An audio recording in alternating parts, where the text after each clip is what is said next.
Reverend Thomas. Hello! Hello! Okay.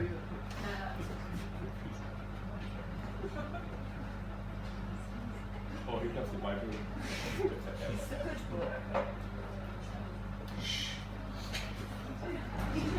Divide and conquer.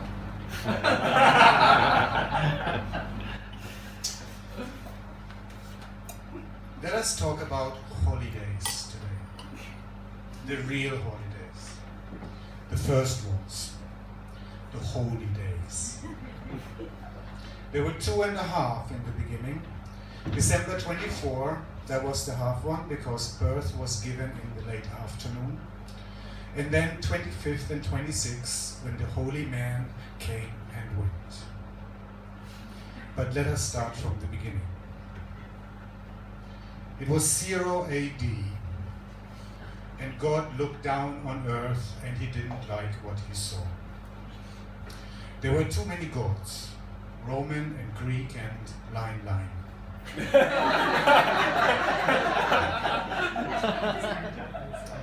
There was no order. Every man and woman worshipped what they wanted, and the gods mock-killed themselves day in and day out. Gods cannot die, you see.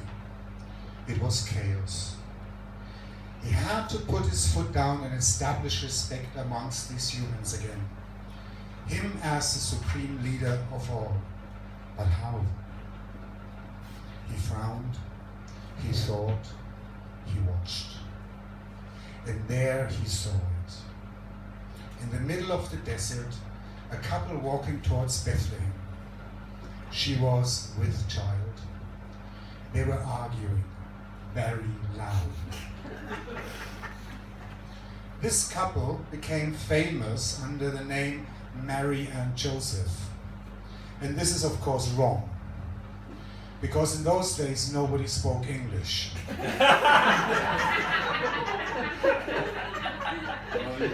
In Hebrew and in Latin, there is no J existing, only an I, and no Y either. So for historical correctness, let's use their real names. There's no Mary, but Maria, like Maria Carey. There's no Joseph, but a Joseph. There's no Jehovah, but a Jehovah. And there's no Jesus, but Jesus. You got that? Yeah.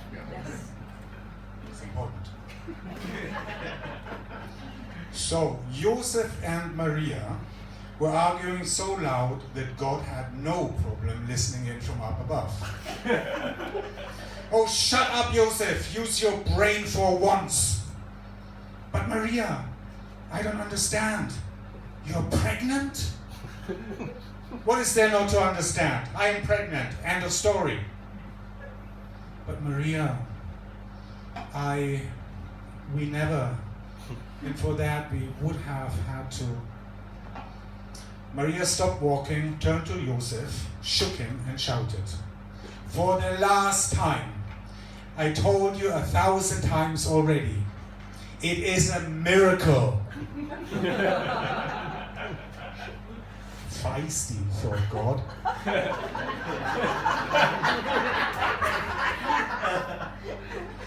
That's the one. She will make me famous. Don't look at me. I'll get my powers back. I create a new religion. She makes men shut up, and she will surely spread the gospel. There's nothing better than a tough woman when you want to get things done. Later that afternoon, in the desert, a deserted cowshed miraculously appeared out of nowhere. And because Maria was tired and she decided for them to stay there overnight. With a little bit of pushing from God, she gave birth to a healthy baby boy in an hour. That came fast, said Joseph. You don't know Adam, replied Maria. Oh, what a beautiful name, said Joseph. Don't be stupid. That's not what we call him. I will call him Jesus. No way, said Joseph. this is such an ugly name. And with the US at the end, that sounds Roman. No way.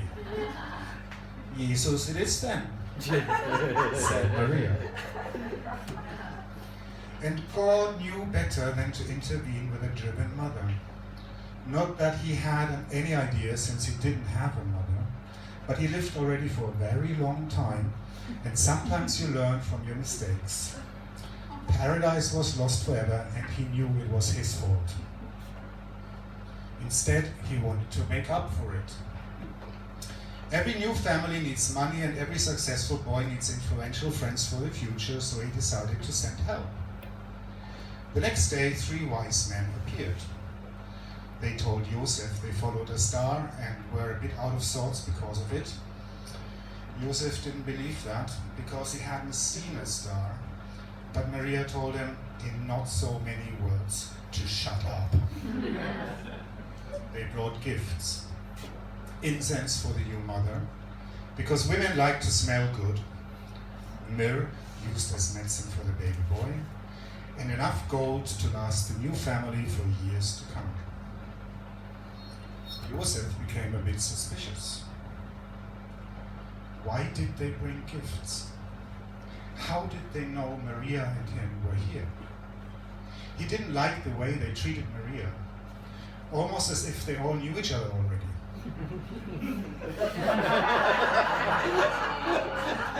And they made too much fuss about the baby.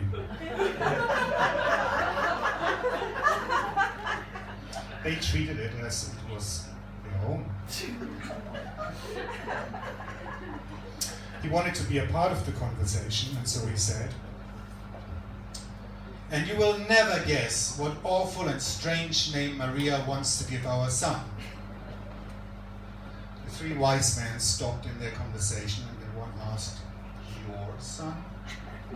Oh. And they looked at each other surprised. "Yes, a very ugly name, Maria. I bet these men have normal names, like our child should have a normal name. What is your name, for example?" And he pointed at one of the wise men. "Caspar." "Oh, your name?" "Melchior." "Balthasar." "Okay, that didn't work," Joseph admitted. "Maybe it does. I think Jesus does fit in," said Maria. "Caspar, Jesus, Melchior, Balthasar." Caspar, Jesus, Melchior, Balthasar. This sermon was brought to you by CIMB Bank Malaysia.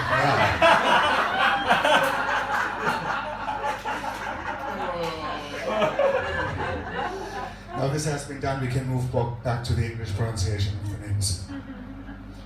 It got dark and cold in the desert, and the cowshed was very drafty. Mary decided it was too small for all of them to sleep inside, and told Joseph that her 3 friends were very tired and would not like to sleep with a crying baby in the same room, and she would keep the holy man warm. So Joseph was ordered to sleep outside and take care of the baby. And this was the night when baby Jesus heard these words for the first time. Maria was shouting, "Oh my God, oh my God, oh God." And Joseph was mumbling, "Oh my God." Jesus thought, God, that whatever that is, seems to be very powerful. It gives joy for some and sorrow to others. It's like yin and yang. I better remember that. And I will do better than marry only 3. I will have, let's say, 12. He grew older, but he never forgot that night. And he tried and tried with women, but it never really worked.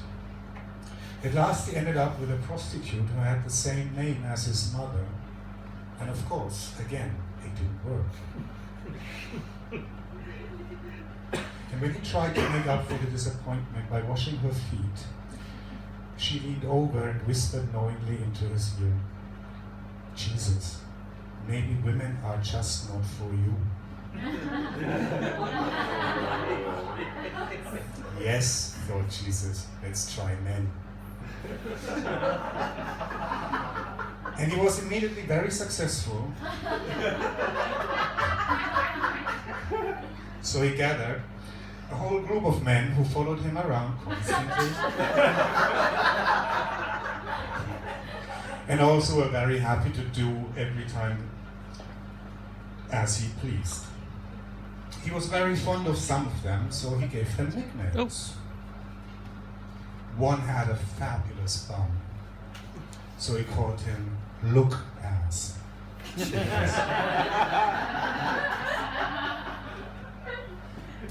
One had a scar on his bum, so he called him Mark Ass.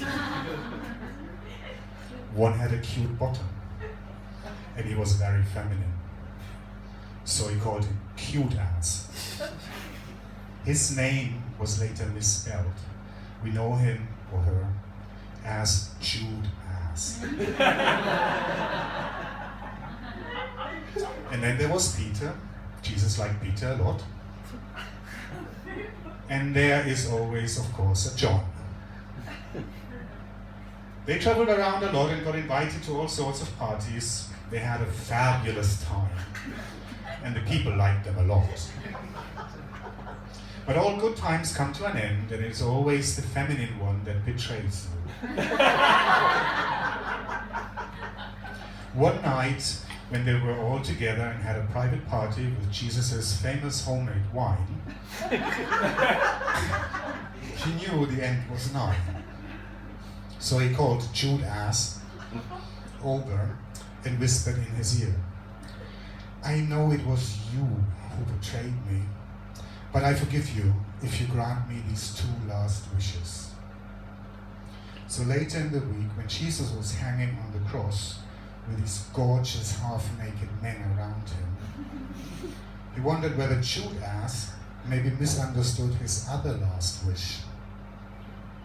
Yes, he was in the company of half-naked men for his last days, but it was really not what he meant when he asked Jude Ass that he wanted to be nailed one last time before he died. Amen.